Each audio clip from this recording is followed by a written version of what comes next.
Yeah, there we go. That was kind of that weird guttural sound I get sometimes when the tractor's been sitting for a while. 165. This tractor normally starts up and once it's running, it runs so strong, but it's within the last year it started making that weirder, more grunty start sound when it's been sitting. And I don't know what's causing that. Times I'm using it, fires right up without complaining at all. I don't know if there's any kind of tiny leak in the fuel line or something, where is it getting like a tiny bit of being airbound? I'm not sure. Well, I can't say I was in the mood to get all wet, but that's a doe being pretty protective. I've hit fawns down in this lower field before. Gonna put the rubber boots on and go walk around a little bit. Love to avoid it if I can help it. Quite a lodged hayfield though. We got half an inch of rain. Yeah, there she goes. Woo, what a jump. Okay, well I'm gonna go look right there where she was standing. This time of year though, the fawns are so small, and in some ways having lodged hay like this is worse, because then you can't just look for the little indent where they may or may not be laying. Oh, we'll see. Well, no luck finding anything, but at least I'm totally soaked. But I'm not convinced there's not one down there. It is a real crapshoot to find a fawn by foot.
There we go, all knocked down. Field mode kind of rough due to how the grass was lodged. There's about half of it that's leaving annoying strips right at the edge where the grass was leaning out of the cut. Stubbles, I don't know, anywhere from 6 to 12 inches long in spots. Kind of annoying repeat problem I keep having with that mower, but with how flat the grass was, I know why it happened. Anyway, so today's Thursday. This drying weather it's okay. My pants dried out within the first 20 minutes, so that's telling. I'm about to go hit this pretty hard with the tedder, get it spread out. Understory is really wet. Kind of use the tedder as a little bit of a time conditioner, and then, ease up on the tedding speed and RPM as the grass dries. So I don't know if we'll get some of this in 2 days. Today's Thursday. Friday, Saturday is supposed to be really nice and sunny. Sunday is anywhere from partly to mostly cloudy. So I'm going to see if some of the sunnier section is ready to bale on Saturday, maybe, if I work it. But the long range forecast is showing good through Tuesday or Wednesday, so I may go knock down the other small set of fields tomorrow and bounce back and forth.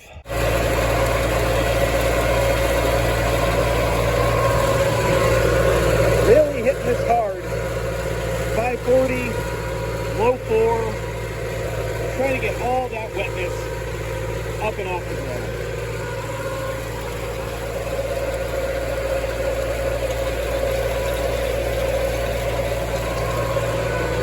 Seems to be working pretty well. Sometimes it's worth it just to put in the extra time to start a batch off right.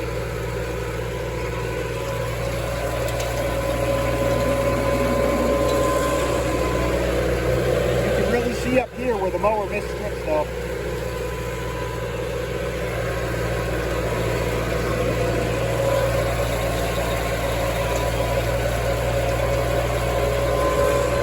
Yeah, look at all that there.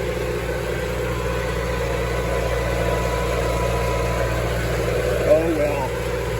Oh, no fawns discovered the hard way or otherwise. Unless I missed one that went through the mower, that's happened before.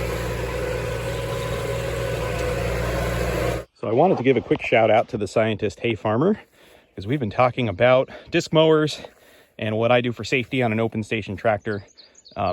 not to give shout outs to anybody in particular or others. There's a whole bunch of hay YouTubers I really appreciate. Maybe I'll do a shout out video someday. But we were specifically talking about what I do to try and stay safe with a disc mower and an open station tractor. So I've mentioned this in a couple videos before, but I guess I'll just take a moment. I made these double layer expanded metal shields to mount to the back of the roll bar as well as to the fender to kind of box me in. I made those because a number of years ago with my old 3-point hitch disc mower, I believe it was this rock right here that I set it down on, and because the angle was weird, made a terrible sound and threw the blade right at the tractor. I never saw any marks or dings, never heard it, never found it. But the way the exit wound on the tarp was, it was pretty clear. It was pointed right. I was on 165. So ever since then, I made the side one. And then when I got the pull type disc mower, I made the back one. And it really is just, there's two of these totally sandwiched up, bolted together. And I just made some brackets with some U-bolts to go around the roll bar. You know, just kind of custom made it, but tried to make it so it would fit on both tractors. And then this side one on the fender, again, it's crude. Got some of the slow moving vehicle sign slots that if it's down in this bolt, bungee it together, it's not pretty. But it, you know, my hope is that if this mower were to hit debris and throw it, or heaven forbid, throw a blade again, or I mean, not again, this mower's never done it. That would at least deflect it, slow it down. I don't know. It's hard to say whether it's enough, although just simply glass in a cab, I don't necessarily think that's any better. I don't know. I could be wildly wrong, but this makes me sleep a little better at night, and it takes a tiny bit, you know, a few minutes to take it on and off. I don't leave it on there all the time, just when mowing, but I don't know. Makes me feel better anyhow.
Alrighty, well, the two small fields in this end of town are knocked down. The forecast right now, fingers crossed, looks amazing. So it's a beautiful drying day today. It's supposed to be a carbon copy of this tomorrow. I'm going to see how much of this lower field I can get ready. I ended up tedding it twice yesterday because it dried an awful lot. I think I can get at least this sunnier chunk tomorrow. And then we'll see about what I just mowed Sunday, maybe Monday. And then actually I've got some straw to go bale for Natural Roots, the horse-powered farm that I do hay for. They ended up cover cropping a lot last year after it got all flooded. So they've got a ton of rye and more than they can deal with, and it'd make a great product for them to sell for their CSA customers. So I'm hoping to do that Tuesday. And if this forecast holds through Wednesday, I might go mow something more in a day or two. Start moving the circus towards the center of town. Look at this dry down. This dried overnight. That is crazy. More and more hopeful for tomorrow on this. My God. Well, I started tedding, but just had a little bit of a pause. Something I glazed over and didn't talk about earlier was that this morning, mowing those small fields, I did hit a fawn. It really sucked this time. I've done it at least 5 or 6 times now, and with a disc mower, it's instant. This time it was not. And that... Anyway, so I was struggling, trying to figure out what to do. I moved it out of the field into the shade, but it was definitely not going to make it, but was alive and alert. So I wasn't about to go try to navigate putting it out of its misery myself. So I actually contacted local dispatch. They reached out to Mass Wildlife, also to the local police folks. They just came out, assessed it, and agreed it was definitely not going to make it, but was not about to keel over. So they euthanized it, which I'm grateful for. Yeah, I was getting in my own head about feeling like it was a silly reason to reach out to them, and they were just really reassuring that, nope, did the right thing. So anyway, at least that's not suffering anymore, and be food for something. And the interesting thing is that doe is still running around this field. So I hope she knows where her fawn is. I am really confident I didn't hit a fawn here between not seeing it, mowing, tedding twice. Crazier things have happened. So hopefully I'm not going for 2 for 0 here. But she's ducking around. I really hope that if there's a fawn here, it's in that middle island and it's going to stay there. But I'll be keeping my eye out. So I don't know, mixed bag. It sucks to be in such a joy of haymaking and then have something like that happen. But the way I look at it, this habitat would not be here if I wasn't farming it. New England trees just want to move in everywhere. So what are you going to do? Anyhow.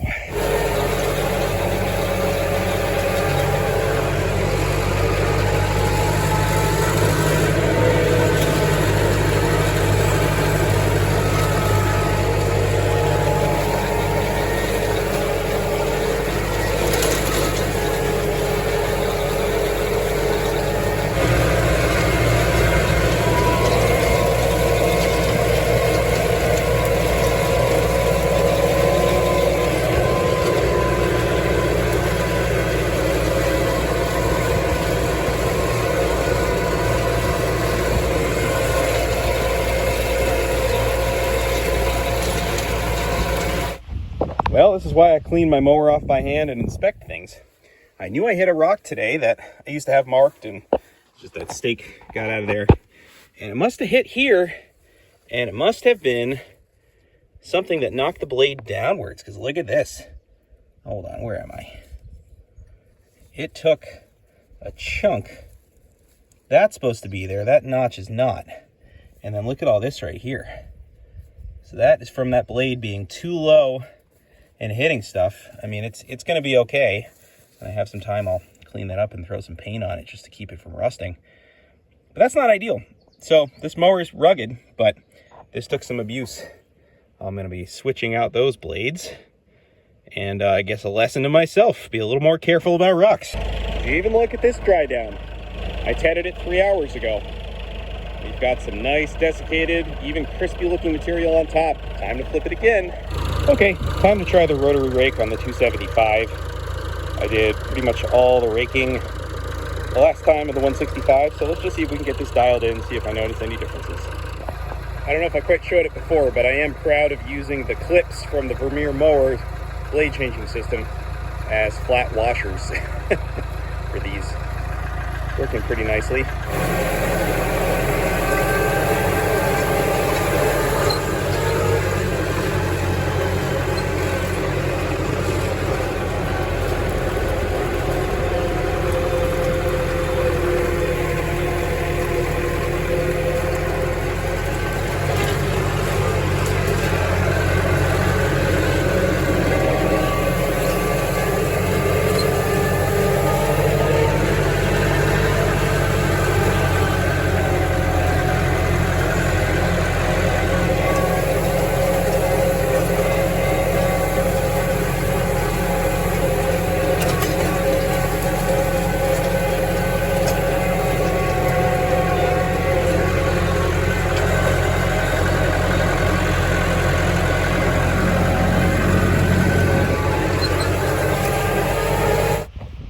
Well, that was nice. It's about 6 o'clock.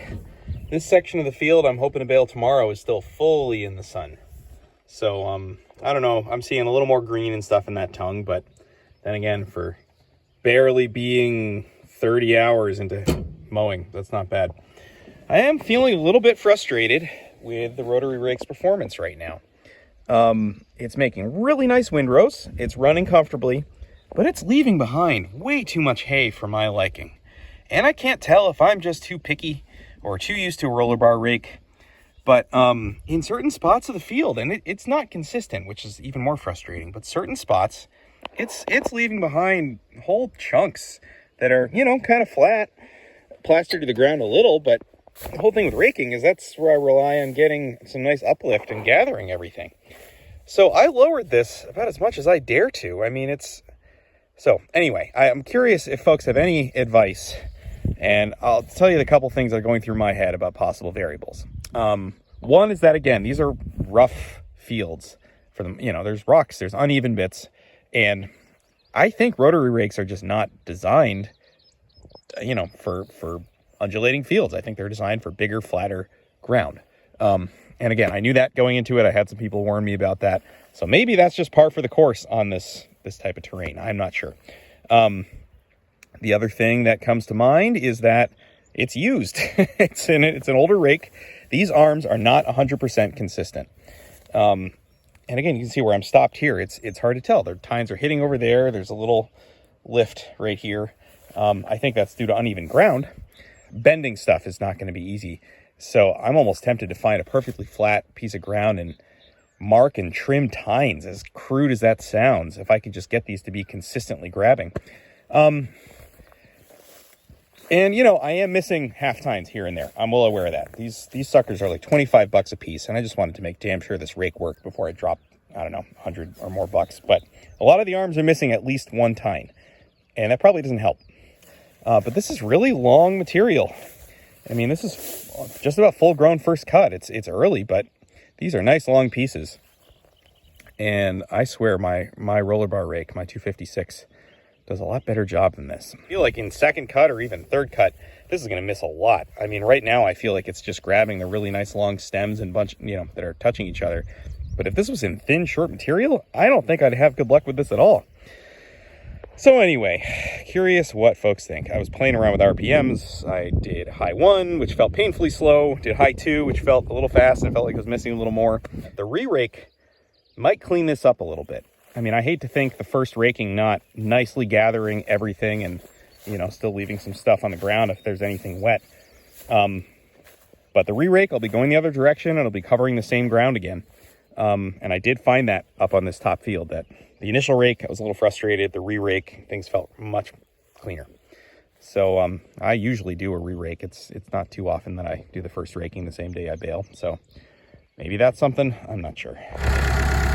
All right, started day 3, Saturday. The weather is glorious. Not a cloud in sight. It's supposed to be beautiful like this, low humidity. We're going to see how much of that lower field we can get baled. First, I'll just go ted up the 2 small fields.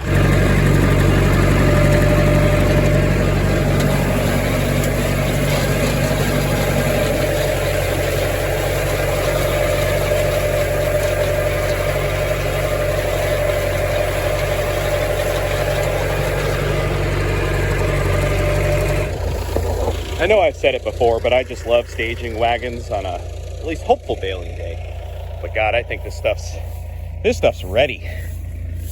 Oh, it came so far. The bottom's hardly even damp. Ooh, okay.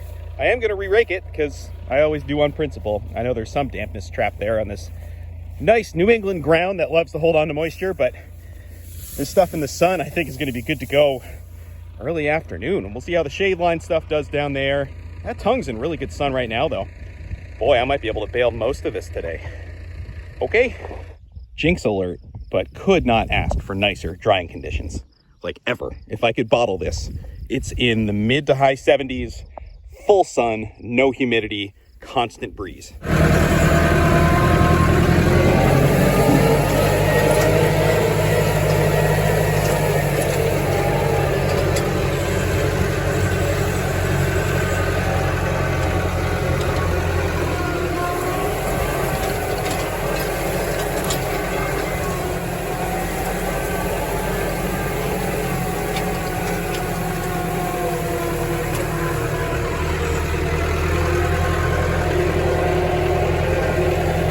Just looks pretty. Ooh,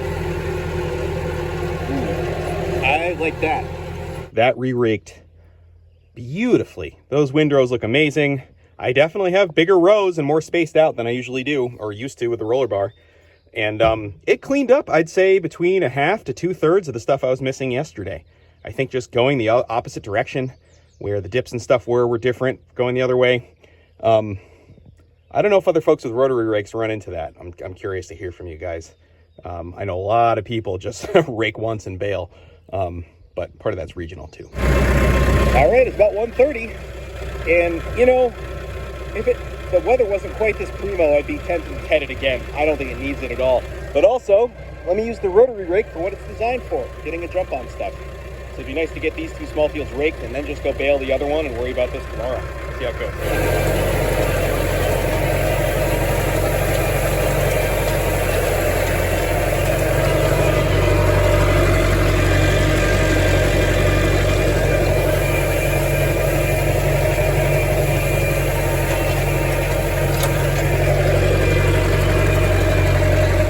Well, there's a lot in the tiny field.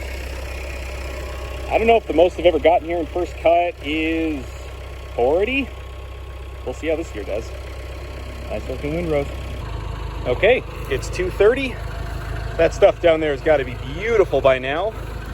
I'm going to try putting some together, especially even around the tongue to the left, and see how they come out. Oh, these are beautiful. In Baler moisture monitor saying 8 to 10%. Using my handy dandy luggage weight, these are exactly 40 bales, 40 pounds, first try. So this is the outside windrow. I'm gonna tighten it up a couple cranks, and you know, that should bode well once I get into the middle where it's even drier. The baler is loving these windrows. Still in low 3, which is my normal baling speed, but more hay than I'm usually feeding into it at a time. But with the rotary rake, it's even and consistent, rather than sucking in slugs of hay from the roller bar rake. So, all right, I'm gonna stop talking. Time to keep baling.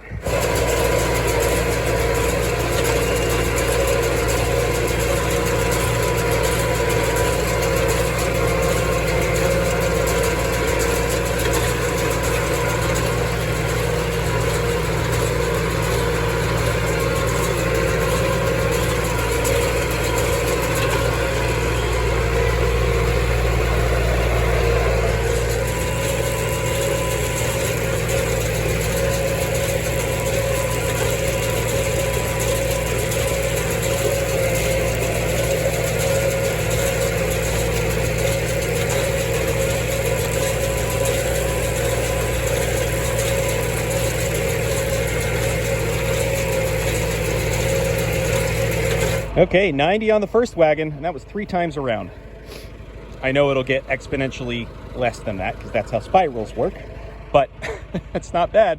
Starting to get a little tippy. Wasn't gonna pack on more than that. Usual thing I say, I've got 4 wagons for a reason.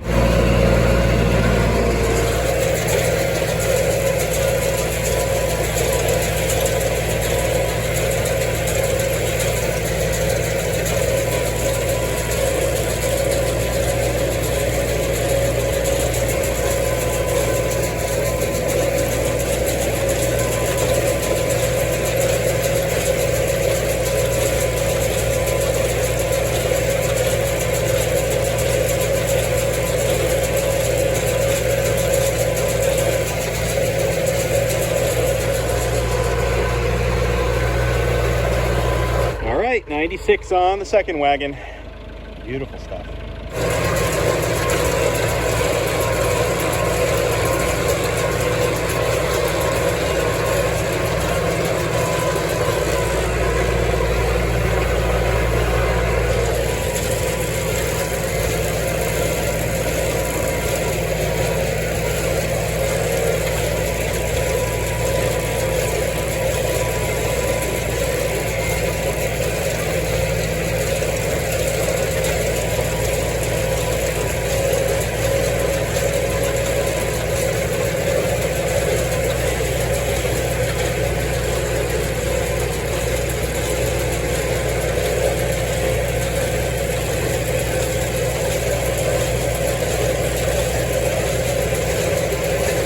Well, only 82 on here.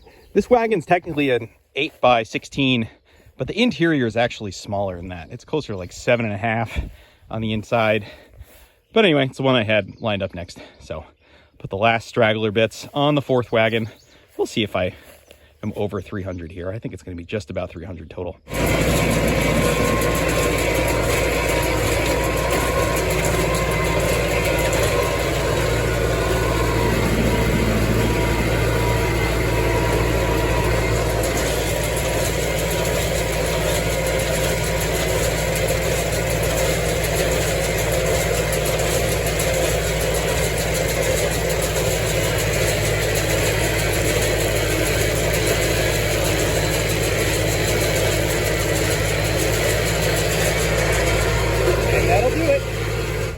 there's another 19.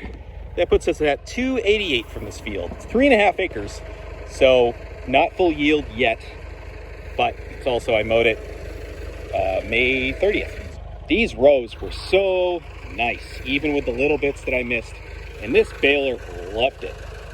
I know some people talk about square balers liking a roller bar rake better and pulling those wads in, but this thing, it just gobbled it up. I think that's the fastest I've ever baled this field before. So if I'm going to be missing little bits to do that, I guess, I don't know, I guess that's okay. So, got to meet a customer for 20 bales, the rest are going in the barn. Beautiful day for it.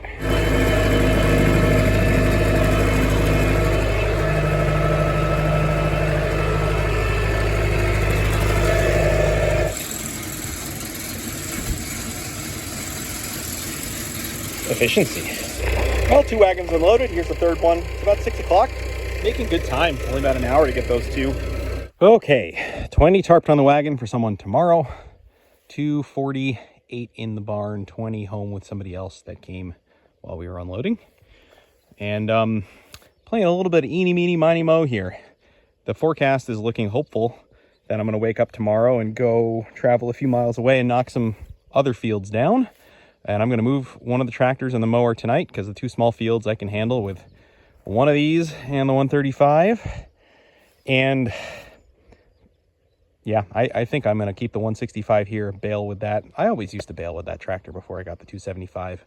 I know the field's hilly, but I got those new tires for a reason. And the 275 travels faster on the road, and that'll be nice to move stuff over there, pop around, and if I have to bring it back for some reason, that'll be faster. That's my thinking.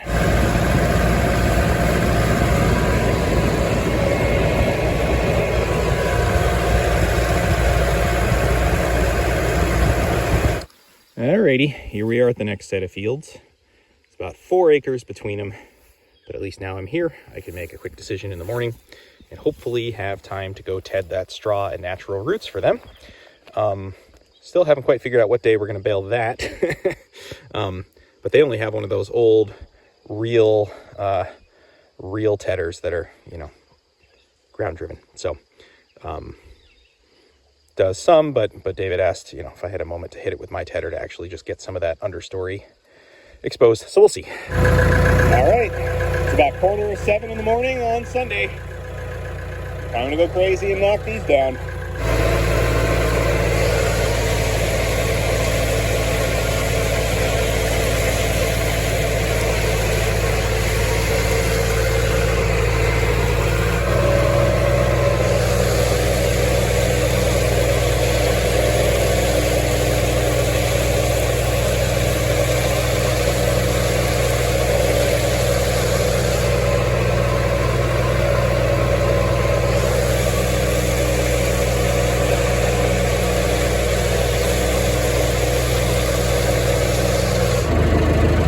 That's all knocked down. This field of the 3 is about 2 acres, but that end gets wet. I made a pass farther around, hit mud, cut the corner, still hit mud, had to cut the corner even more. And maybe this is only 1.5 acres mowed. It really depends on the year.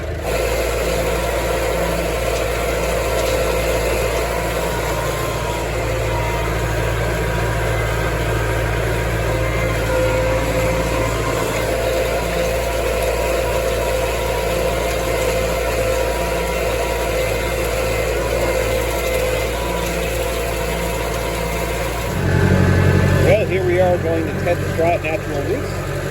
Not too far from where the fields are that I'm just doing. Here is where it got flooded 4 times last year. They had to do a lot of work on this crossing. I haven't been down here yet. Oh, interesting. And here we go, the natural roots crop fields. So, got them chunked up into half-acre fields that they rotate stuff between, and ended up with a lot of rye planted last year after getting totally flooded out.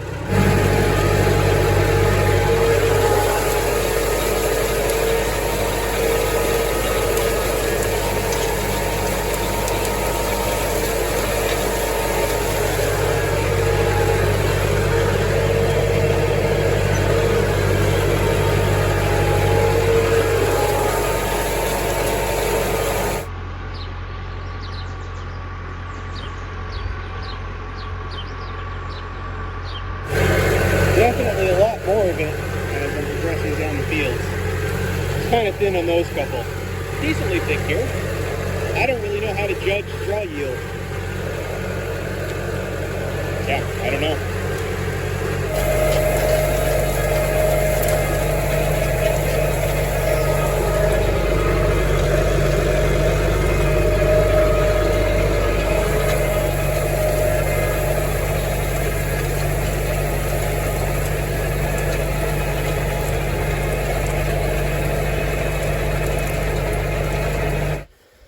Alright, I tedded the stuff out about 4 hours ago. The top has some kind of dry crisp going on. The bottom is still wet and green. So I'm going to flip it again and then go focus on stuff to bale today.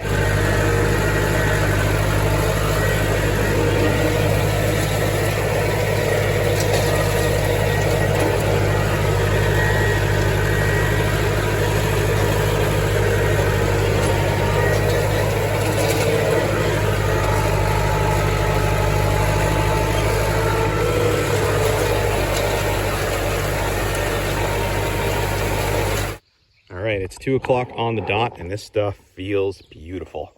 That haze totally moved out of here. Nice, strong sunshine for the past couple hours. Alrighty, about to hop to baling with the 165. This thing runs the baler great with these new beefy treaded tires. Really hope to make this more of a habit. Boy, these are even drier than yesterday. Outside windrow and all. They're beautiful. I'm going to crank it up, I think 3 cranks. Maybe I'll do more than that. Finer grass is in this field, so it dries nicely. Anyway, going to be in a slightly slower gear because of the hilliness, but at least the windrows are bigger than usual.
Well, when a bale falls out and you're on a steep hill, you put it in gear, you set the parking brake, and you shut the engine off.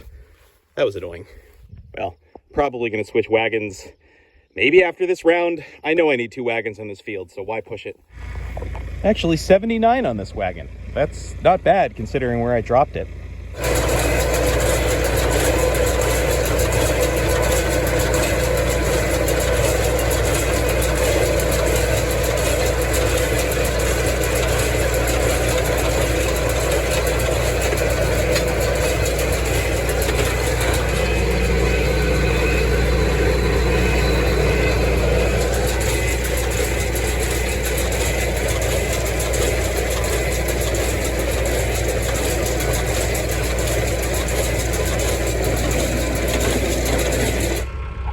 Okay, 31 on this wagon, so that makes 110 total from about 1.25 acres. That's pretty close to 100 acres, so we're getting there. Beautiful stuff. Really pleased with the rotary rake on this. It made it worth my while to bale and load too. It wasn't actually 7 times around the field, I think.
40 exactly. And the funny thing is, I think this is 0.4 acres.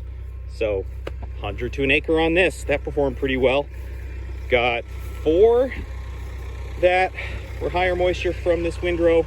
And with a field this small, it's like you got to start baling the wet stuff until you see it pop in the monitor, pick out a couple bales of good stuff. But it is what it is. I know somebody wants these too. They're just a little bit of green in them. Wouldn't want somebody to store them long term, but they'll feed out just fine. Also, that makes 150 today. 110 up there, 40 down here. It's not bad for this extra little bit that I can do around everything else. All right, and the circus is pulling in the next fields. Only tedded this twice today, which that's all I needed. This got real crispy. The sun got hot after I did this while I was baling the other stuff. This is a lot of dry down for day one. The underside is definitely going to be greener, damper, but that's what tedding tomorrow's for.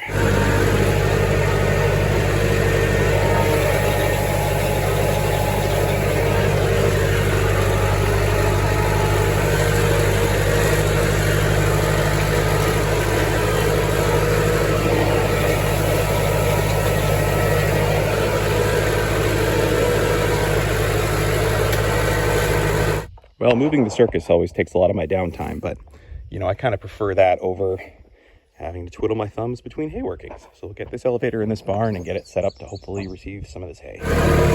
Even a couple hours later, the top is dry, using the tedder at lower RPMs and a faster gear and just really fluffing it. There is a lot of hay here. So, with a little bit of wet ground, I want to make sure I get it nice and aerated before I rake later, which will also get it nice and aerated. Well, I got the rake moved with the truck. Should have filmed that, but pretty straightforward. Took 6 of the arms off, got the sides up. This, I don't know if all rotary rakes have this, but at least the one with the foldable arms, you've got a pin you can drop in that slot lined up right there. So I used a big screwdriver, but it's important to remember to take that out. Anyway, it's getting hot out. It's only about 2 o'clock.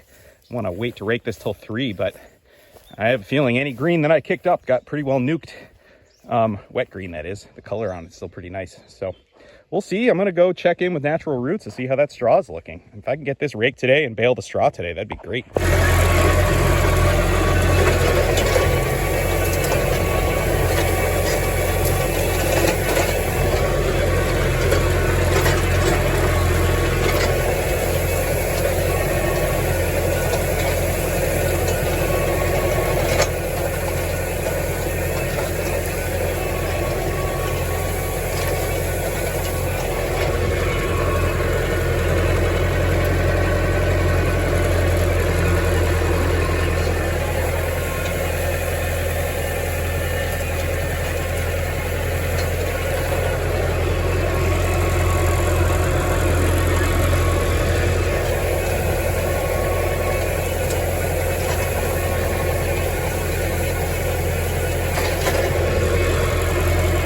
Wow, these 3 fields are almost ready to bale.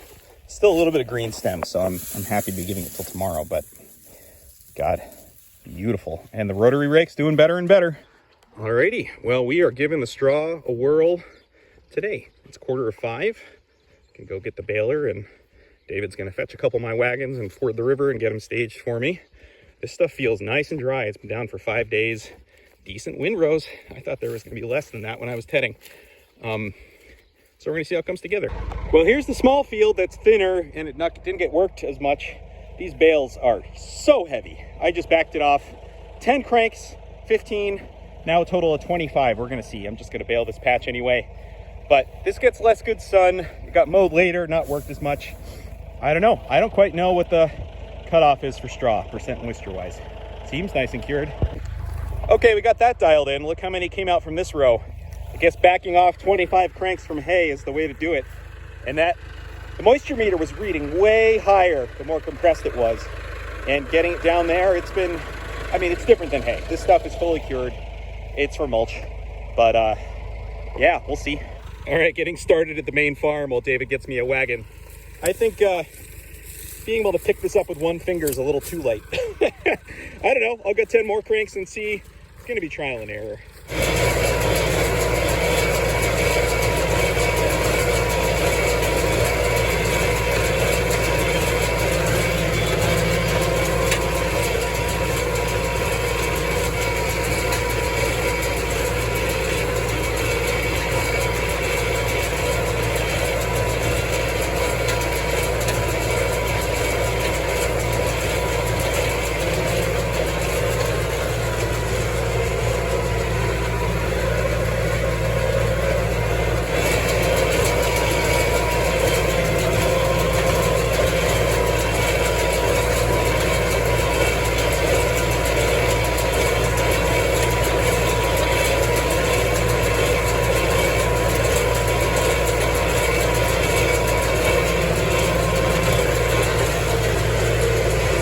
There's 104.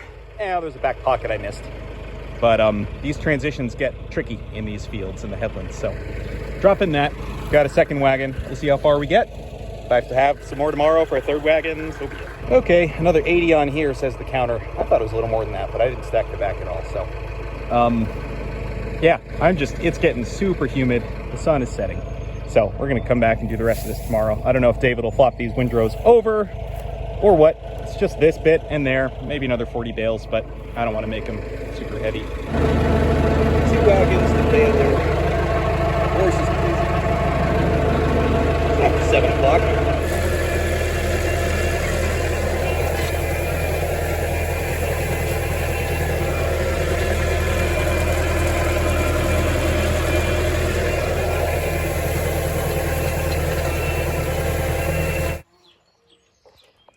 Well, David's just going to give this a gentle re-rake.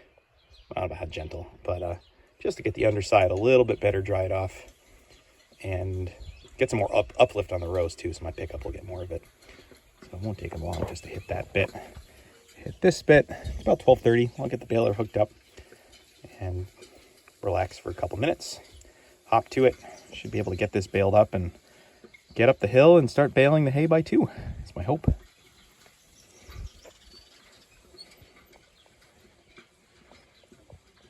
I think I've described this farm pretty well in other videos, but David Fisher has been farming here for, is it 25 years now?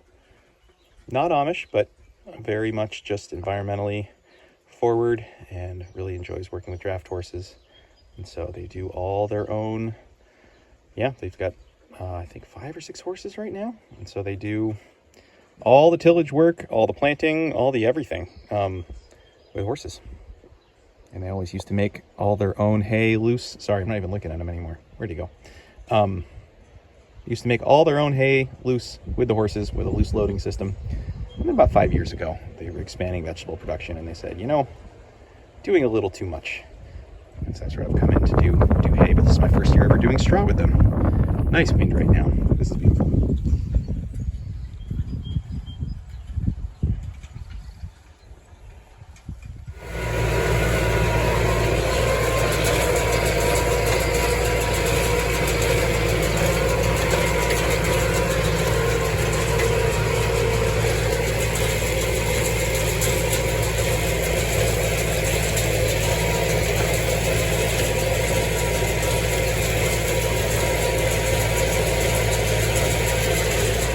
All right, 73 more. So the 50 to 75 more I thought. I guess I'm getting better at estimating straw. That makes 293 of straw for them, which would be great. Maybe I've already said it, but I think they could get $8 to $10 a piece for organic straw in square bale form. And with the CSA community, and even if they sit on some till spring, I think it'll sell itself. So that should work out pretty nicely. Yeah, some of these are a little heavier. Some are a little lighter. I think we got it. Time to go bale hay up the hill. Well, people always love to ask, what is the difference between hay and straw? So we've got straw, which is all rye, literal pieces of straw, and hay, which is grass. Food, not food. Well, feed, not feed. Okay, 65 on here from about 3/4 of an acre. That's fine by me. Oh, would you look at that? Backing up on a 90-degree angle. No extension. I'm bragging.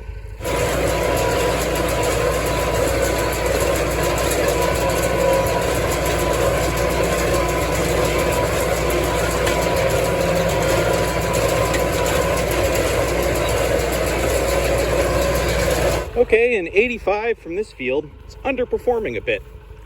This should be, I don't know, 1.2 acres or so. So that's coming in under. Got a lot of hay in each bale. It's nice stuff. But I thought it was a lot thicker than that. So let's see how the last field does. But we are over 1,000 bales for the year, if you count the 300 bales of straw.